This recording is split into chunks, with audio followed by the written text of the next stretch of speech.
माध्यमिक शिक्षा विभाग उत्तर प्रदेश सरकार द्वारा संचालित की जा रही वर्चुअल कक्षाओं के क्रम में मैं धर्मवीर सिंह, प्रवक्ता भौतिक विज्ञान, राजकीय इंटर कॉलेज धनौरा और मुरादनगर, जनपद अमरोहा, सभी बच्चों का स्वागत करता हूँ। आज की कक्षा में हम कक्षा 11 भौतिक विज्ञान भाग 2 के अध्याय 10 तरलों के यांत्रिक गुण मैकेनिकल प्रॉपर्टीज ऑफ फ्लूइड्स का अध्ययन करेंगे और इसमें आज हमारा टॉपिक रहेगा पास्कल का नियम। प्यारे बच्चों, जैसे कि आप जानते हैं कि कक्षा 11 भौतिक विज्ञान में चैप्टर नंबर 10 तरल के यांत्रिक गुण में एक शीर्षक है, टॉपिक है पास्कल का नियम। इसमें हम देखेंगे, थोड़ा सा रिव्यू कर लेते हैं चैप्टर को। इस चैप्टर को पढ़ने से पहले हमें बेसिक नॉलेज की ज़रूरत होगी, कुछ की पॉइंट्स की ज़रूरत होगी जो हमें पता होने चाहिए। इसमें सबसे पहले हम देखते हैं पदार्थ अर्थात इंग्लिश में इसको कहते हैं मैटर। पदार्थ वह सब कुछ होता है जो स्थान घेरता है और जिसमें द्रव्यमान होता है, जैसे जल, वायु इत्यादि। आपने अपने आसपास विभिन्न प्रकार के पदार्थ देखे होंगे। इन पदार्थों का वर्गीकरण सामान्यतः रूप से हम 3 भागों में करते हैं, ठोस, द्रव और गैस। इनकी विशेषताएं अलग अलग होती हैं, परंतु यहाँ पर हम दाब के अनुसार इसको 2 भागों में बांटेंगे। पहला भाग होता है इसका ठोस और दूसरा भाग होता है तरल। और तरल को हम द्रव और गैस को मिलाकर हम यहाँ तरल कहते हैं। यहाँ पर तरल का इंग्लिश में कहते हैं फ्लूइड। फ्लूइड का अर्थ होता है इंग्लिश में which can flow is called fluid, अर्थात जो बह सकते हैं, अर्थात जिनमें प्रवाह होता है, वह हमारे तरल कहलाते हैं। आपने देखा होगा कि जब द्रव एक ऊंचे तल पर होता है और उसके पास में एक नीचा तल होता है, तो वह उस ऊंचे तल से नीचे तल की ओर प्रवाह होता है। इसी प्रकार से गैस भी एक उच्च दाब से निम्न दाब की ओर प्रवाहित होती है। अब देखते हैं दाब क्या होता है। दाब बराबर होता है लंबवत आरोपित बल बटे क्षेत्रफल। जैसे यदि मैं अपने हाथ पर इस अंगूठे से एक लंबवत बल आरोपित करता हूं और ये बल यदि F है और इस तल का जिस पर मैंने बल आरोपित किया, इसका क्षेत्रफल यदि A है, तो यहाँ पर दाब बराबर हो जाएगा F बटे A, अर्थात दाब बराबर लंबवत आरोपित बल बटे क्षेत्रफल। अब हम देखते हैं कि जो पदार्थ होते हैं वे किस तरीके से दाब आरोपित करते हैं। ठोस केवल निचली सतह पर ही दाब आरोपित करते हैं। जैसे यदि मेरे पास ये कोई ठोस वस्तु है और मैंने इसको इस तल पर रख दिया है, तो हम देख सकते हैं कि ये जो बल लगाएगी अपनी संपर्क तल पर लगाएगी, अर्थात इसके द्वारा दाब केवल संपर्क तल पर ही आरोपित होता है। वही यदि हम किसी द्रव को देखते हैं, तो द्रव अपने जो नीचे वाला तल होता है, निचले तल के साथ साथ जिस पात्र में रखा जाता है उस पात्र की दीवारों पर भी दाब आरोपित करता है। इसी प्रकार से गैस सभी संभव दिशाओं में दाब आरोपित करती है।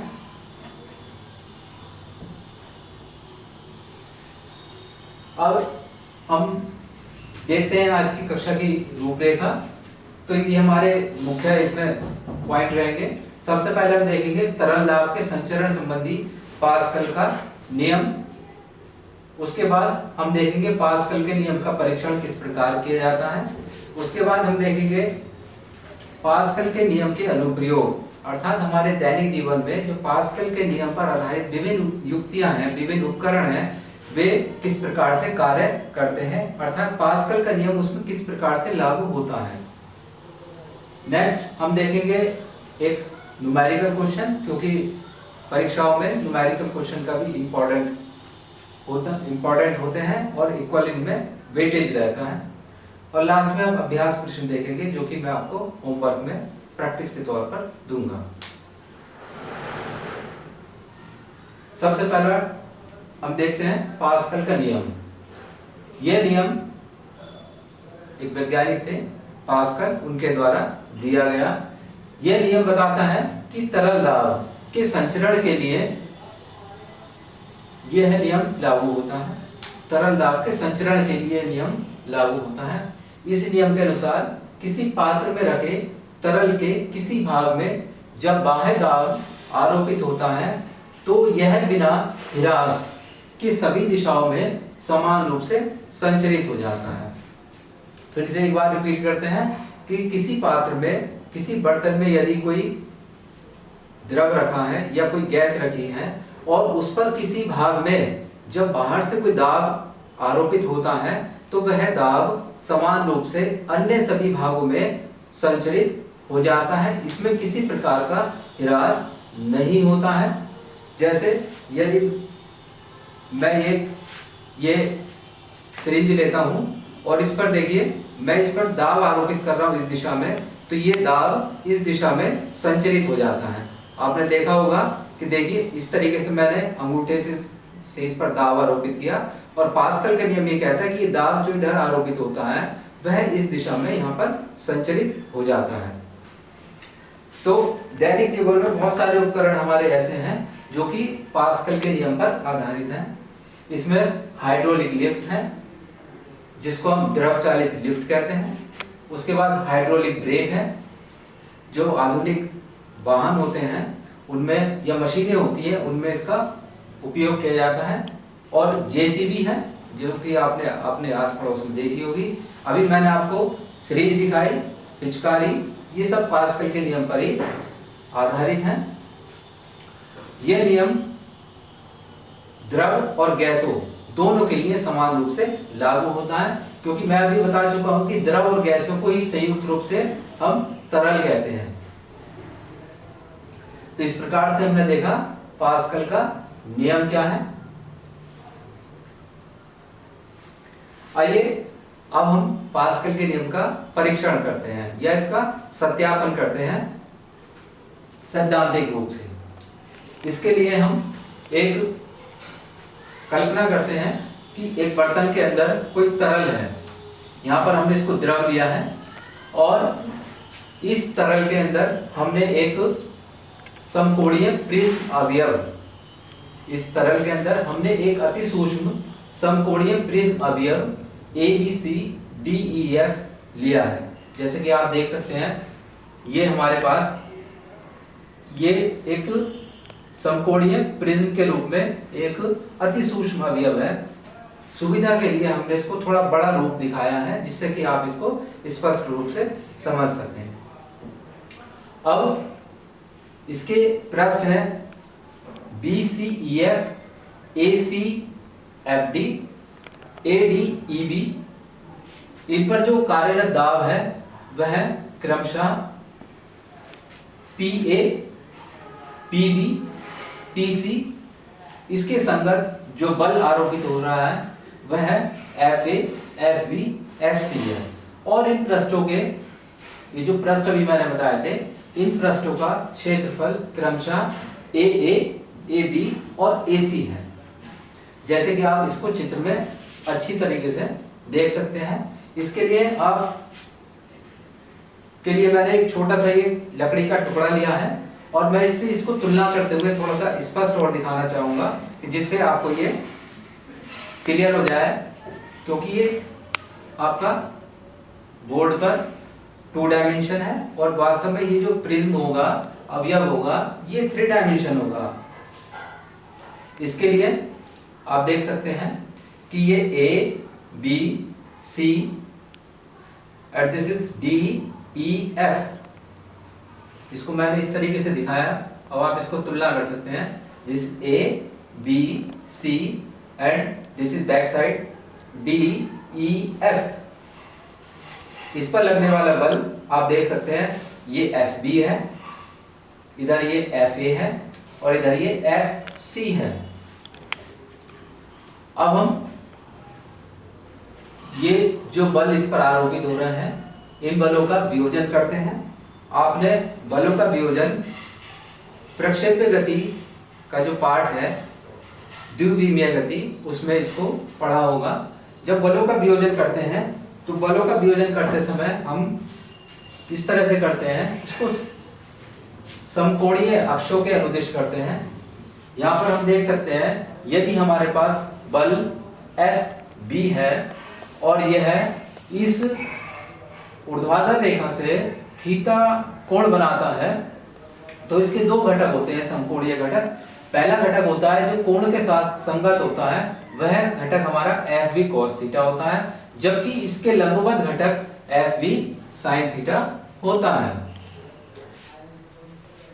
अब हम ये मानते हैं कि ये हमारा जो प्रिज्म अवयव है ये साम्यावस्था में है, मींस इक्विलिब्रियम में है, इसमें कोई बल असंतुलित नहीं है।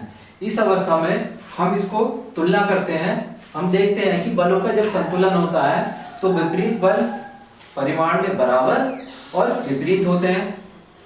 तो यहाँ पर देख सकते हैं कि FB sin थीटा की जो वैल्यू है वो FC के बराबर है, FB sin theta equal FC। यहाँ पर आप देख सकते हैं FB sin theta equal FC and this is FB cos theta और ये हमारा FA है, तो यहाँ पर FB cos थीटा FA के इक्वल हो जाता है। इस प्रकार से यह बल का यह घटक FC को और यह घटक FA को संतुलित कर देता है। दूसरी तरफ अब हम देखते हैं बाय ज्योमेट्री यानी ज्यामितीय के नियमों के अनुसार यदि हम इन क्षेत्रफल के घटकों में संबंध देखें तो यह होगा AB sin थीटा बराबर AC and AB cos theta बराबर AA, ज्यामिति से यानी by geometry, by rules of geometry. अब यदि हम इसको डिवाइड कर देते हैं FB upon AB sin theta equal FC upon AC, इसी तरीके से यहाँ कर देते हैं तो यहाँ से हमको एक रिलेशन मिलता है FB upon AB equal FC upon AC, और जैसे हमको मिलता है FB upon AB equal FA upon AA। इन दोनों को जब कंबाइन करेंगे तो हमें मिलेगा FB upon AB equal FC upon AC equal FA upon AA। और पहली स्लाइड में मैं आपको दिखा चुका हूं कि दाब जो होता है, प्रेशर, वो होता है F अपॉन A। तो इस तरीके से हमारे पास मिल जाता है PB and this is PC and this is PA। इसका मतलब हो गया कि दाब जो है वो समान रूप से संचरित हो गया है और हमारा पास्कल के नियम का यहाँ पर परीक्षण या इसका सत्यापन या वेरिफिकेशन सैद्धांतिक रूप से हमने इसको कर लिया है। आइए अब हम पास्कल के नियम के अनुप्रयोगों पर चर्चा करते हैं। पास्कल के नियम पर यूं तो हमारे दैनिक जीवन में अनेकों उपकरण और मशीनें आधारित हैं, परंतु हम यहाँ पर विशेष रूप से दो उपकरणों की चर्चा करेंगे।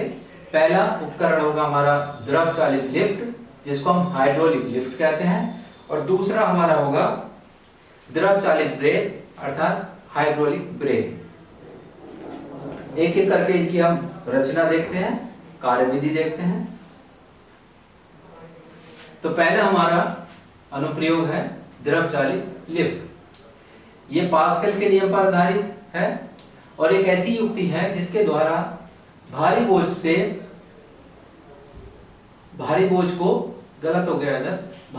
को न्यून बल द्वारा उठाया जा सकता है।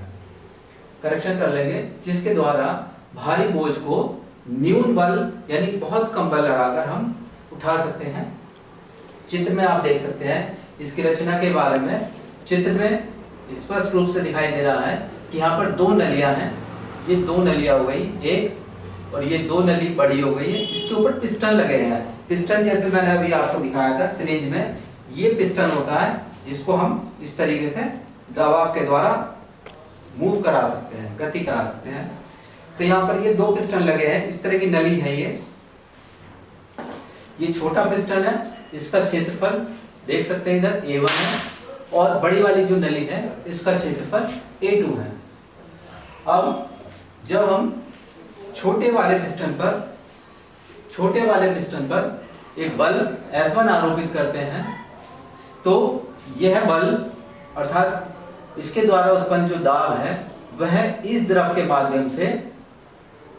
माध्यम से बड़े वाले पिस्टन पर आरोपित होता है और दाब के द्वारा ही इस पर एक बल आरोपित होता है F2। चित्र में यहाँ पर यह भी दिखाया गया है कि ये जो बड़ा वाला पिस्टन है इसके ऊपर एक कार रखी है, आप देख सकते हैं। तो इसका मतलब है कि हम क्या करते हैं, इसके माध्यम से किसी बाहरी बोझ को बहुत कंबल लगाकर उठा सकते हैं। तो हम देख सकते हैं कि छोटे वाले पिस्टन पर जो हमने दाब आरोपित किया वो कितना गया, तो दाब बराबर P बराबर F1 बटे A1। अब हम देखते हैं कि इस दाब के द्वारा द्रव में संचरित होने पर यह दूसरे पिस्टन पर कितना बल आरोपित कर पाएगा, तो वह होगा F बराबर P इंटू A, F2 बराबर P इंटू A2। यहाँ पर P समान है क्योंकि पास्कल का नियम यहाँ पर लागू होता है। अब इधर P की वैल्यू लगा देते हैं तो हमारे पास आ जाता है F1 A2 अपॉन A1। यहाँ पर हम देख सकते हैं कि A2 अपॉन A1 क्या है, उसको हम कहते हैं यांत्रिक लाभ, मैकेनिकल एडवांटेज। और साथ साथ हम ये देख सकते हैं कि A2 अपॉन A1 की जो वैल्यू है वो ग्रेटर देन 1 है, क्योंकि A2 की वैल्यू A1 से ज्यादा है तो A2 upon A1 greater than 1 हो गया, 1 से बड़ा हो गया। जब ये 1 से बड़ा हो गया तो F2 ग्रेटर देन F1 हो जाता है। इससे पता चलता है कि जो हमने थोड़ा बल लगाया उससे बहुत ज्यादा, उसका कई गुना बल यहाँ पर हमारे पास बड़े पिस्टन पर आरोपित हो गया और इसके माध्यम से हमने भारी बोझ को सरलता से उठा लिया। तो ये हमने पहला इसका उपयोग देखा। इसके माध्यम से ही बड़ी बड़ी जो वर्कशॉप होती है वहां पर गाड़ियों की सर्विस होती है या और भी मशीनें होती है जिसके माध्यम से ये उठाया जा सकता है। हमारा उपकरण है जो पास्कल के नियम पर आधारित है, द्रव चालित ब्रेक, इसको हाइड्रोलिक ब्रेक भी कहते हैं। यह पास्कल के नियम पर आधारित युक्ति है, उपकरण है। इसके द्वारा गतिमान वाहनों की गति को मंद किया जाता है। बड़े बड़े वाहन होते हैं जो बहुत तेज गति से चलते हैं, उनकी गति को मंद करने के लिए अर्थात उस पर ब्रेक लगाने में इस प्रकार के सिस्टम का उपयोग यानी हाइड्रोलिक ब्रेक का उपयोग किया जाता है। सबसे पहले हम इसकी रचना देखते हैं। रचना में आप देख सकते हैं, रचना में इधर ब्रेक पैडल है जो कि ड्राइवर के पैर के नीचे होता है। उसके बाद ये लीवर है जिसके माध्यम से ये जो यहाँ पर बल आरोपित हो रहा है ये बल यहाँ पर लगे पिस्टन पर जाता है। उसके आगे ये मास्टर सिलेंडर है, मास्टर बेलन है, ये की नली है, बड़ी सी नली है। इसके बाद इसमें देख सकते हैं इस नली में एक ब्रेक तेल है, ब्रेक ऑयल है। यहाँ पर ब्रेक ऑयल ही हमारा लिक्विड का काम कर रहा है और जो कि जिसमें कि दाब का संचरण होगा। उसके बाद ये नली एक पहिया दिखाया गया है, पहिए इसमें 4-6 जितने भी होते हैं। तो यहाँ पर एक पहिए का हमने स्ट्रक्चर दिखाया है कि पहिए के जो रिम है ये आप देख सकते हैं, ये इसकी रिम हो गई अंदर की सतह। इसके बाद आप देख सकते हैं कि इसमें 2 ब्रेक शू हैं, ब्रेक शू। इसके बाद ये स्प्रिंग से जुड़े हुए हैं दोनों ब्रेक शू और साथ साथ ये जो नली आ रही है ये एक चैम्बर से जुड़ी है और चैम्बर के अंदर 2 पिस्टन यहाँ पर P1 एंड P2 लगे हैं। अब ये हमने इसकी रचना देखी और साथ साथ हम ये देख सकते हैं कि यह जो नली है अन्य पहियों तक भी इसी रूप में जाती है, अर्थात सभी पहिए इस पूरे हमारे सिस्टम से हाइड्रोलिक ब्रेक से जुड़े होते हैं। आइए हम जानते हैं इसकी वर्किंग, ये कार्य किस प्रकार करता है। तो वर्किंग के रूप में जानने के लिए सबसे पहले हम देखते हैं कि जब ड्राइवर को गाड़ी को स्लो करना होता है, गति को कम करना होता है, तो ड्राइवर सबसे पहले ब्रेक पैडल पर पैर से बल आरोपित करता है और ये बल लीवर के माध्यम से इस मास्टर सिलेंडर में लगे पिस्टन पर लगता है और ये पिस्टन अंदर की तरफ मूव करता है। जब अंदर की ओर गति करता है तो हम देखते हैं कि जो दाब है इस ब्रेक ऑयल में होता हुआ यहाँ पहुंच जाता है चैम्बर में और इस चैम्बर में जब दाब पहुंचता है तो ये दाब इन पिस्टन पर P1 और P2 पर बाहर की ओर दाब आरोपित करता है। जब ये बाहर की ओर दाब आरोपित करता है तो ये पिस्टन इस तरीके से गति करते हैं और ये जो ब्रेक शू है S1 और S2 पहिए के जो आंतरिक भाग है अर्थात पहिए का जो रिम है इसको टच करते हैं और टच करने पर पहिए की गति को मंद करते हैं। तो इस प्रकार से हमने देखा कि पास्कल के नियम के अनुसार ये हमारा हाइड्रोलिक ब्रेक किस प्रकार से कार्य करता है। पुनः एक बार देखते हैं कि यहाँ पर लगाया गया दाब द्रव के अंदर बिना हिरास के संचरित हो गया अन्य भागों में, जो कि पास्कल का हमारा नियम कहता है। इसी प्रकार से और भी बहुत सारे इसके उपकरण हैं, जैसे बीजों से तेल निकालने वाली मशीन इसी सिद्धांत पर कार्य करती है। आइए अब हम पास्कल के नियम पर आधारित एक आंकिक प्रश्न को हल करते हैं। देखते हैं आंकिक प्रश्न। आंकिक प्रश्न है, भिन्न भिन्न अनुप्रस्थ काट वाली दो नलियों में जल भरा है तथा इन्हें पिस्टन लगाकर परस्पर रबर की नली से कसकर जोड़ दिया जाता है। जैसे अभी हमने हाइड्रोलिक लिफ्ट में देखा, छोटे तथा बड़े पिस्टन का व्यास क्रमशः 1 सेंटीमीटर और 3 सेंटीमीटर है और यदि बड़े पिस्टन पर 10 न्यूटन का बल लगाया जाता है तो बड़े पिस्टन पर लगे बल की गणना कीजिए। यदि छोटे पिस्टन पर जो बल लगा है उस पर वह 10 न्यूटन का है तो बड़े पिस्टन पर कितना बल लगेगा, ये हमको यहाँ पर कैलकुलेट करना है। इसको कैलकुलेट करने से पहले हमें ये सोचना है कि यहाँ पर कौन सा नियम लागू होता है। कक्षा पास्कल के नियम पर है तो हम यहाँ पर समझ जाएंगे कि पास्कल के नियम पर यह आधारित है, परंतु परीक्षा में आपको इस पर विचार करना होगा, चिंतन करना होगा कि इसमें कौन सा सिद्धांत या कौन सा फार्मूला लगेगा। तो आप इसको देख सकते हैं कि दो नलियां हैं, परस्पर जुड़ी हैं और उसमें एक तरल है, तरल यानी जल है। तो चूंकि यह प्रश्न हमारा पास्कल के नियम पर आधारित है,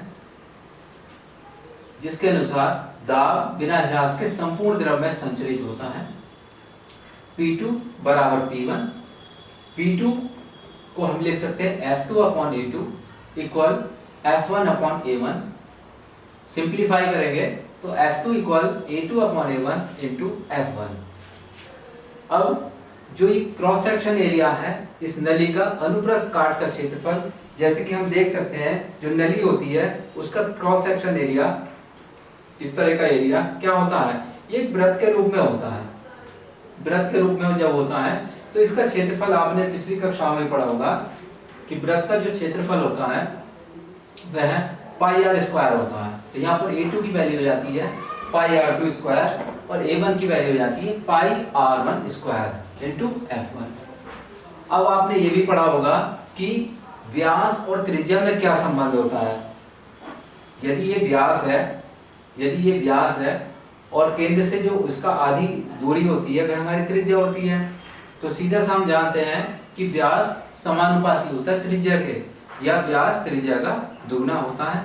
तो हम यहाँ पर त्रिज्या को व्यास से रिप्लेस कर सकते हैं क्योंकि ये एक अनुपात है।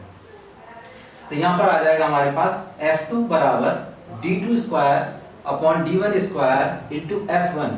इसके बाद हम यहाँ पर वैल्यूज को पुट अप करेंगे, लेकिन यहाँ पर ध्यान देने की बात है कि बल जो दिया है वह न्यूटन में दिया है और यहाँ पर जो व्यास दिया है वो सेंटीमीटर में दिए हैं। तो जब हम एमकेएस सिस्टम या एसआई सिस्टम फॉलो करते हैं न्यूमेरिकल्स में या अदर कैलकुलेशन में, तब हमें वह लेंथ यानी लंबाई को मीटर में अप्लाई करना होता है।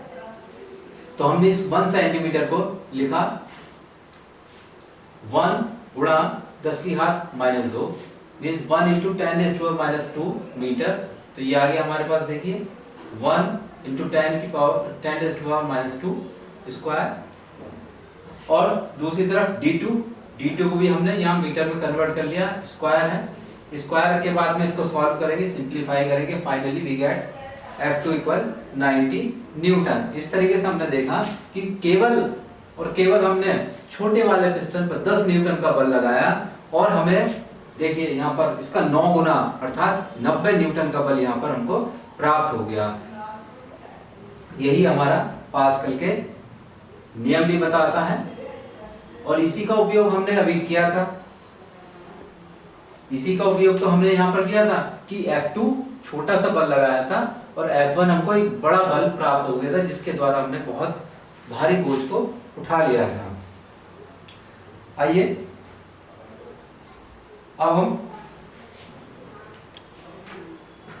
एक बार देख लेते हैं आज हमने क्या पढ़ा, रिवाइज कर लेते हैं। सबसे पहले हमने पढ़ा पास्कल का नियम को बता दिया मैंने। पास्कल का नियम तरल के लिए होता है और द्रव और गैस दोनों पर लागू होता है और नियम आपकी समझ में आ गया होगा। उसके बाद हमने पास्कल के नियम का परीक्षण किया, किस प्रकार से हम इसको वेरीफाई कर सकते हैं सैद्धांतिक रूप से। उसके बाद हमने पास्कल के नियम पर आधारित दो उपकरण देखे। पहला हमने हाइड्रोलिक लिफ्ट देखा और दूसरा हमने देखा हाइड्रोलिक ब्रेक। इसके बाद हमने पास्कल के नियम पर आधारित एक आंकिक प्रश्न को हल किया।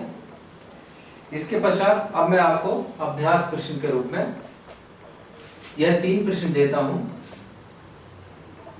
पहला प्रश्न है हाइड्रोलिक लिफ्ट निम्नलिखित में से किस सिद्धांत पर आधारित है। आपकी परीक्षा में पूछा जा सकता है, संभावित है।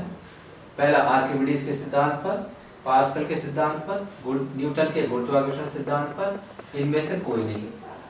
उम्मीद है आप इसका उत्तर दे पाएंगे। दूसरा, पास्कल का तरल दाब संचरण संबंधी नियम लिखना है और इसका परीक्षण करना है। परीक्षा में एज इट इज क्वेश्चन भी आ सकता है, तो इसमें आपको पास्कल का तरल दाब संबंधी संचरण नियम जो है उसका कथन लिख देना है जो मैंने बताया। इसके बाद इसका आपको पहला ये लिख देना है पास्कल का नियम, ये परीक्षण इस तरीके से करना है और ये लिखकर इसको सिद्ध कर देना है।